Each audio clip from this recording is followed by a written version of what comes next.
We have seen that the central government in the recent budget has made an outline of disinvestment of its major public sector enterprises, given a roadmap down what all it'd like to divest with and what all it would like to keep.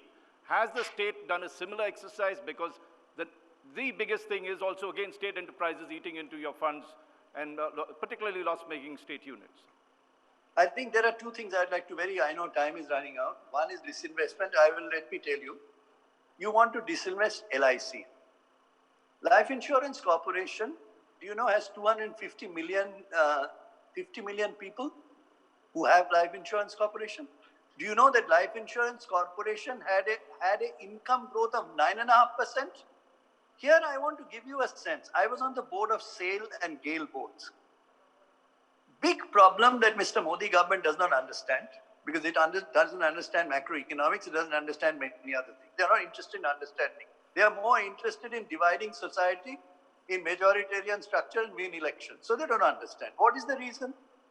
SAIL and GAIL, the joint secretary, additional secretaries of ministries, they run the public sector. In one occasion, I said SAIL should buy a coking coal mine in Australia. I must tell you, later to be chairman of the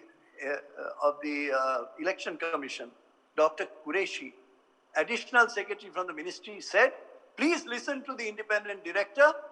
For once, the government guy said, listen, so everybody followed. So please understand, give them autonomy. They are marvelous institutions. I've been 5 years in both. In the case of GAIL, I saw the same thing. They were going to do city gas in China. Do you know the consultant hired was to be paid 50 lakhs? I said, no, you must know Mandarin. Otherwise, the Chinese will, take you off the table because they have characters, not words. Finally, they agreed because the government fellow agreed, and 8 crores was saved with the city gas in China produced by GAIL. So, fundamental question that Modi government does not understand. Give autonomy to these people, they will flower. In terms of banks, private banks today, best bank is HDFC. What is the foreign holding in that? 73%. ICICI, it's not, by the way, officially it's not an Indian bank. ICICI, 67% foreign holding. Okay, that's a model for private people. What happened to Yes Bank? When it collapsed, State Bank of India has put in 9,000 crores into Yes Bank. So you want to privatize banks.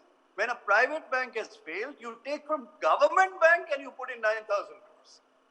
So do you want this a model? Let there be a discussion in the country. Let the data come onto the table about public sector. I've been on the boards of 2 public sector units. Give them autonomy, not run it by the ministry, and you will see they will flower. So you don't agree with the current government's policy that it is outlined in the budget? The government's current policy is totally unresearched. I'm giving you the data. First, you start by giving autonomy to the public sectors and see how they perform. Have discussion in the country. Banks' NPAs are shooting up. You are shooting the banks. 20,000 crores of capitalization. Raj, you and I know 1.3 lakh crores is needed for capitalization. So squeeze the banks and then privatize them. Dr. Mitra, you know you're on the same place. Let me say, after privatization, they become taken over by global financial institutions, as it is the case with private banks today. It's a model. This is what, when I was speaking recently to the Swadeshi Jagran Manch convener, this is what he likes. I mean, you're on the same page with him on this. Then I don't know what Swadeshi Jagran Manch is an RSS organization. Bharatiya Mazdoor Sangh is an RSS organization, but keeping quiet today. The worst labor laws have been initiated in India. They're keeping quiet. Bharatiya Kisan Sangh is an RSS-affiliated organization. Do you hear its name now with the Kisan movement all over the country? So I'm not sure, what front organizations of 300 front organizations, who's saying what, that's their business, that is their prerogative. All I'm saying is, let us study it. I'm not saying just simply throw away everything. I'm saying you have family silver. Have you given them autonomy? I am telling you, as an independent director for 10 years in 2 largest public sector companies, there was no autonomy. The ministry ran them, even with the eyes. The chairman will look at the eyes of the additional secretary and joint secretary see whether they are approving of what we are discussing. Give them real autonomy. You know, then do an analysis.